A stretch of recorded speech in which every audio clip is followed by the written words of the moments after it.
food and multinational companies.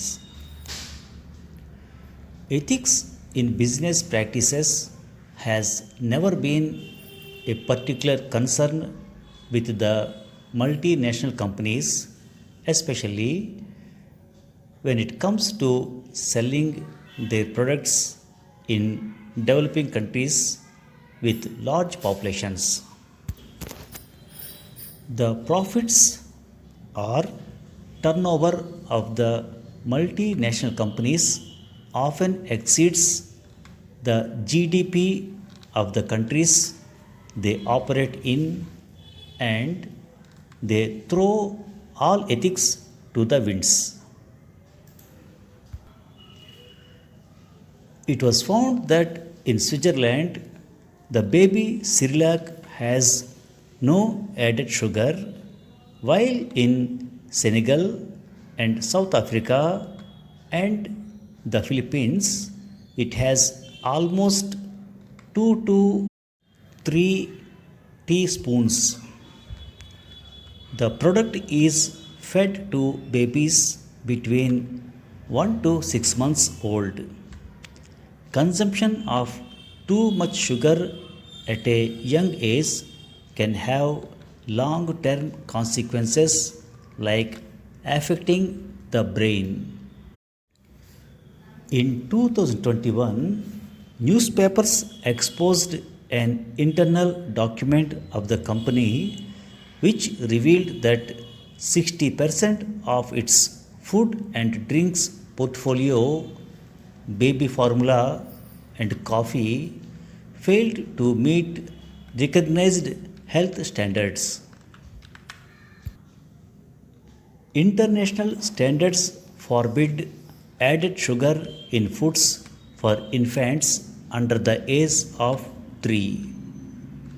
The world is already facing a crisis of obesity.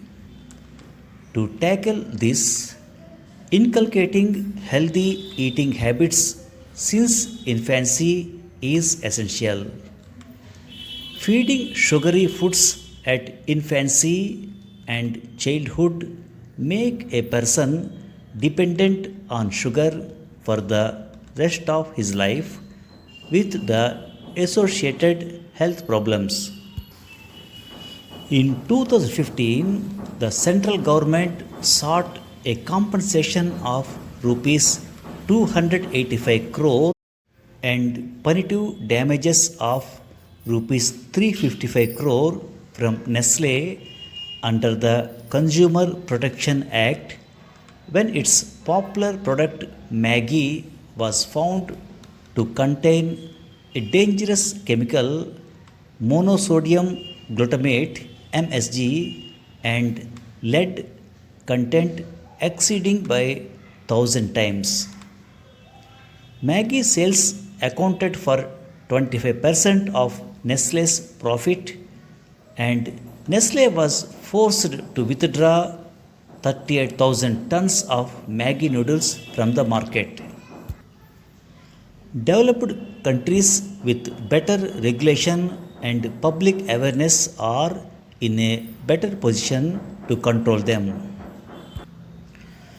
In the USA and Europe, Nestle products were boycotted in 1977 when it was accused of promoting its baby food formula as a healthier option over breastfeeding despite lack of evidence.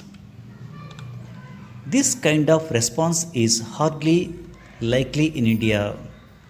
How many Indian consumers care to read or can understand the nutritional labels of food packages regarding calories, added sugar, total fat, trans fat, saturated fat, sodium, protein, etc.?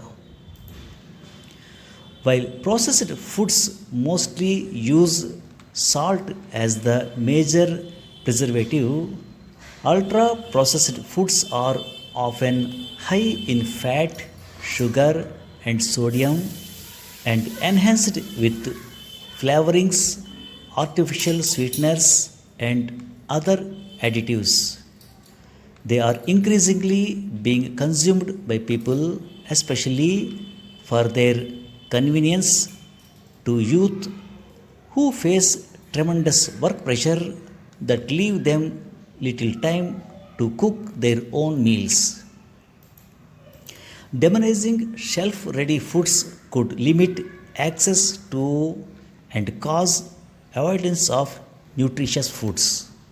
But the multinational companies need the developing countries more than the countries need them, because without the huge markets provided by the developing countries, multinational companies would be nowhere. Yet it is unlikely that any government will take strong steps against these multinational companies because of their vice like grip on financial and other institutions and their lobbying power. To create awareness and promote healthy eating habits, the government may launch a campaign similar to the one against smoking. We also need to involve families and communities to take back control of our diet from the multinational companies. Thank you for listening.